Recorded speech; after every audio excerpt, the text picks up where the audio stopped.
ఏ మాత్రం చింత చెందాల్సిన అవసరం లేదు.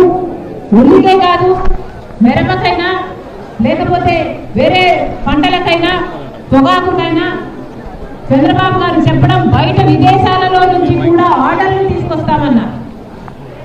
మరి చంద్రబాబు గారిని కాంగ్రెస్ పార్టీ ప్రశ్నిస్తుంది, ఏమైపోయింది? ఇన్ని మాటలన్నీ ఏమైపోయాయి? ఆర్డర్లు ఎక్కడున్నాయి? డిమాండ్ ఎక్కడుంది? ఈరోజు డిమాండ్ లేక, ధర లేక ఈరోజు ఇక్కడ ఉన్న రైతులంతా నష్టానికి అమ్ముకుంటున్నారు. మరి చంద్రబాబు గారు దానికి ఏం సమాధానం చెప్తారు? మార్కెట్ వస్తుందన్నారు, డైరెక్ట్ గా కొనుగోలు చేసేటట్టు చేస్తామన్నారు. మరి వాళ్ళు ఎందుకు రాలేదు? వాళ్ళైనా కనీసం 1200కి ఎందుకు కొనటం లేదు? పోనీ మీరిచ్చిన 1200 గ్యారంటీకి మీరైనా ఇంతవరకు ఒక్కరికైనా ఒక్క అకౌంట్లో అయినా డబ్బులు ఎందుకు వేయలేదు? ఇక్కడ పండించిన రైతులందరూ 600కే అమ్ముకోవాల్సిన అవసరం ఎందుకు వస్తుంది? చంద్రబాబు గారు సమాధానం చెప్పాలి. మళ్ళీ చెప్తున్నా, చాలా మంది రైతులకి ఇక్కడ డిఫరెన్స్ అమౌంట్ వేస్తారు అన్న నమ్మకం లేదు. చంద్రబాబు గారు ప్రత్యేకంగా ఉల్లి రైతుల మీద దృష్టి పెట్టి ఆ డిఫరెన్స్ అమౌంట్ పడేటట్టు చేయాలి. ఎందుకంటే ఇంతవరకు కూడా ఒక్క రైతు అకౌంట్లో కూడా ఆ 1200 మొత్తము 1200 ఎంతైతే చంద్రబాబు గారు చెప్తున్నారు మద్దతు ధర ఇస్తామని 1200 ఏ ఒక్క రైతుకి ఇవ్వలేదు.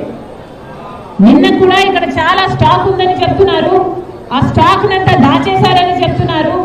ఆ స్టాక్ ఉన్నంత కాలం మేము ఎట్లా కొంటామని ఈ రైతుని సతాయిస్తున్నారని చెప్తున్నారు. ఇన్ని ఇబ్బందులు ఇక్కడ ఉన్నాయి. చంద్రబాబు గారు ప్రత్యేకమైన దృష్టి పెట్టాల్సిన అవసరం ఉంది. కాబట్టి చంద్రబాబు గారు, కాంగ్రెస్ పార్టీ డిమాండ్ చేస్తుంది, ఈ రైతులందరికీ కూడా ఏదైతే అసలు 1200 సరిపోదని చాలా మంది రైతులు చెప్తున్నారు, కనీసం 2000, 2500 మద్దతు ధర ఉండాలి. లేకపోతే ఉల్లి పండించిన రైతులకి అసలు గిట్టుబాటు కానే కాదు అని చెప్తున్నారు. కాంగ్రెస్ పార్టీ ఇవన్నీ సమస్యలన్నీ విన్న తర్వాత చంద్రబాబు గారిని, కూటమి ప్రభుత్వాన్ని డిమాండ్ చేస్తుంది, అసలు మద్దతు ధరను కూడా పాల్సిన అవసరం ఉంది. ఉల్లికి మద్దతు ధర కనీసం 2400 రూపాయలైనా ఉండాలి అని కాంగ్రెస్ పార్టీ డిమాండ్ చేస్తుంది. ఇప్పుడు 1200 ఏదైతే చంద్రబాబు గారు అంటున్నారో ఆ 1200 వచ్చేటట్టు వెంటనే చర్యలు తీసుకోవాలని, ఇంతవరకు ఒక్క రైతుకు కూడా 1200 చేతిలో ముట్టలేదని వెంటనే చంద్రబాబు గారు స్పందించి 1200 ఆ రైతుల అకౌంట్ లో వచ్చేటట్టు చేయాలని కాంగ్రెస్ పార్టీ డిమాండ్ చేస్తుంది. జై కాంగ్రెస్, జై కాంగ్రెస్. వర్ధిల్లాలి షర్మిలమ్మ నాయకత్వం, వర్ధిల్లాలి షర్మిలమ్మ నాయకత్వం.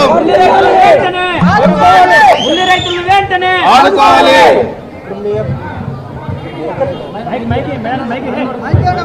మీ అబ్బాయి రాజారెడ్డి ఫస్ట్ టైం వచ్చాడు, ఏమన్నా పొలిటికల్ అవకాశం ఉందా?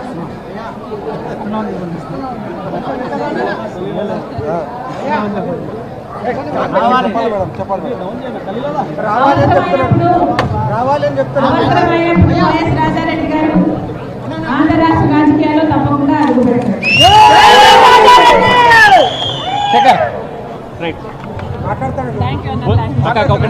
ఉల్లి రైతుల కన్నీళ్లు చూసేందుకు షర్మిల కర్నూలు కావడం జరిగింది. మనతో మాట్లాడగలం మేడం, ఈ రోజు ఉల్లి రైతుల బాధలు